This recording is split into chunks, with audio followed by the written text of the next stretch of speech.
Hello friends, আমি তনুশ্রী। আমার রান্নাঘরে প্রতিদিনের মতো আবার একটা রেসিপি নিয়ে হাজির হয়ে গেছি। আপনারা কেমন আছেন? আশা করি আপনারা ভালো আছেন। আপনাদের ভালোবাসা ভগবানের আশীর্বাদে আমরাও ভালো আছি। আজকে রেসিপিটা হচ্ছে মুরগা পোলাও। তার জন্য কি কি লাগবে দেখুন ফ্রেন্ডস। বাটিতে নিয়ে নিয়েছি মাংস, থালাতে আছে পেঁয়াজ কোচানো, আদা গ্রেট করে নিয়েছি, রসুন গ্রেট করে নিয়েছি, ধনের গুঁড়ো, জিরের গুঁড়ো আর লঙ্কার গুঁড়ো। আগে থেকে গ্যাস অন করে খালি কড়াই বসিয়ে দিয়েছি। খালি কড়াই গরম হয়ে গেছে। আজকে রেসিপিটা পুরোপুরি করব সাদা তেলে।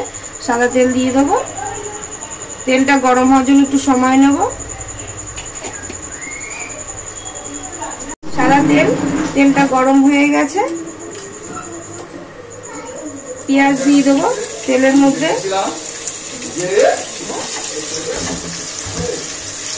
পেঁয়াজটাকে বেরেস্তা করে নেব। পেঁয়াজটা বেরেস্তা করা হয়ে গেছে। এবার আমি একটা থালার মধ্যে তুলে নেব।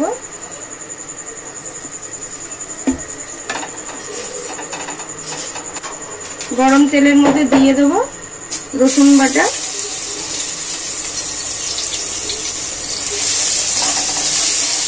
নেড়ে ছেড়ে ভেজে নেব রসুনটাকে।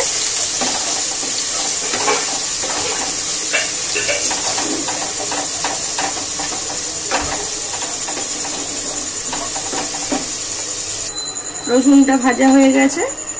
এবার দিয়ে দেবো আদা বাটা, নেড়ে ছেড়ে দিয়ে দিলাম পেঁয়াজটাও।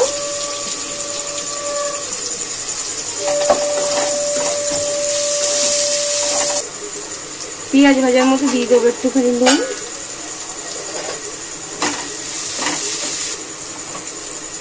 পেঁয়াজ আদা রসুন ভাজতে ভাজতে তার মধ্যে দিয়ে দেবো আগে থেকে ধুয়ে রেখেছিলাম মাংসটাও দিয়ে দেবো।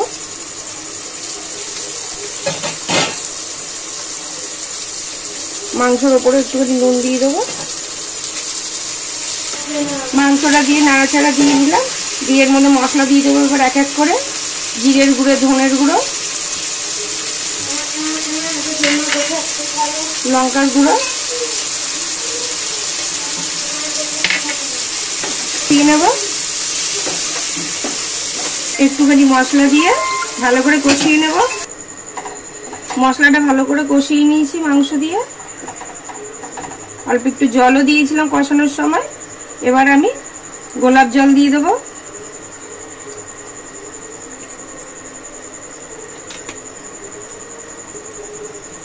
কেওড়া জল দিয়ে দেবো।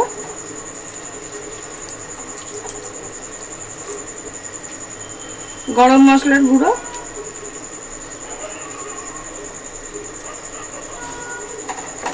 দিয়ে ভালো করে কষিয়ে নেব একটু। গোলাপ জল, কেওড়া জল, গরম মশলা সবই দিয়ে দিয়েছি। একটু নাড়িয়ে নিয়েছি। এবার দেবো টক দই।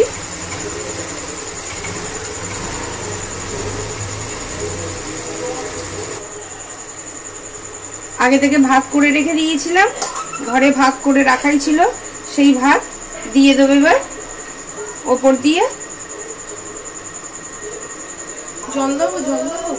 ভাত দিয়ে দিয়েছি, পুরোপুরি সাজিয়ে দিয়েছি। আগে থেকে যে পেঁয়াজটা বেরেস্তা করে রেখেছিলাম, বেরেস্তা পেঁয়াজটা ওপর দিয়ে দিয়ে দেবো।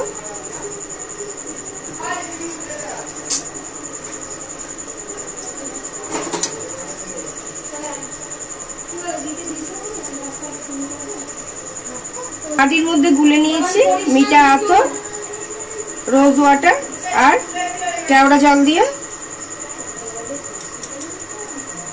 দিয়ে দেবো ওপর দিয়ে ছড়িয়ে ছড়িয়ে।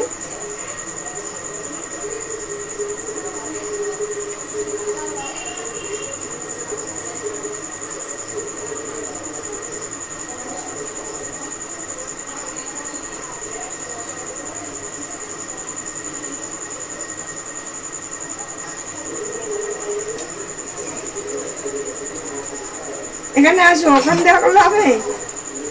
ব্যাস সবকিছু দেওয়া হয়ে গেছে। কিছুক্ষণের জন্য আমি এটা ঢাকা দিয়ে ঢেকে দেবো। বেশ কিছুক্ষণ হয়ে গেছে, ঢাকা দিয়ে রেখেছিলাম। ঢাকাটা খুলে দেবো। খুব সুন্দর গন্ধ বেরিয়েছে, পুরো একদম পোলাও মতন। ব্যাস, এবার আমি নামিয়ে নেব।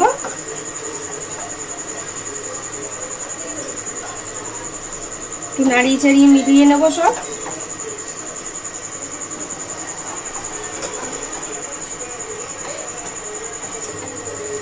নেড়ে চেড়ে ভালো করে মিলিয়ে নিলাম। তৈরি হয়ে গেছে আমার মুরগা পোলাও। আমি একটা জিনিস ভিডিওতে দেখাতে পারিনি, ওটা হলো ভাত দিয়েই আমি একটুখানি নুন দিয়ে দিয়েছিলাম। আপনারাও তাই করবেন, যখন এই রেসিপিটা করবেন ভাত দিয়ে একটুখানি নুন দিয়ে দেবেন। আমি পুরোপুরি রেসিপিটা করেছি ঘরে বানানো ভাত দিয়েই করেছি, আলাদা কোনো চাল, দেরাদুন রাইস এরকম কোনো কিছু দিয়ে করিনি। আপনারা একদিন বাড়িতে এরকম করে দেখতেই পারেন, আশা করি খুবই ভালো লাগবে। ব্যাস, রেডি হয়ে গেছে মুরগা পোলাও। আমি এবার এটাকে নামিয়ে নেব। ফ্রেন্ডস, একদিনকার এরকম বাড়িতে করে দেখতে পারেন, খুব ইজি করা, ঘরের ভাত দিয়েই করেছি আমি মুরগা পোলাও। জল খাবারের হিসাবে খুব ব্যবহার করতে পারেন। যদি ভালো লাগে আমার রেসিপিটা দেখে, তাহলে প্রতিদিনের মতো লাইক, শেয়ার, সাবস্ক্রাইব করে দেবেন। রিকোয়েস্ট করলাম বাড়িতে একদিন করেও খাবেন। ভালো থাকবেন, সুস্থ থাকবেন। Thank you.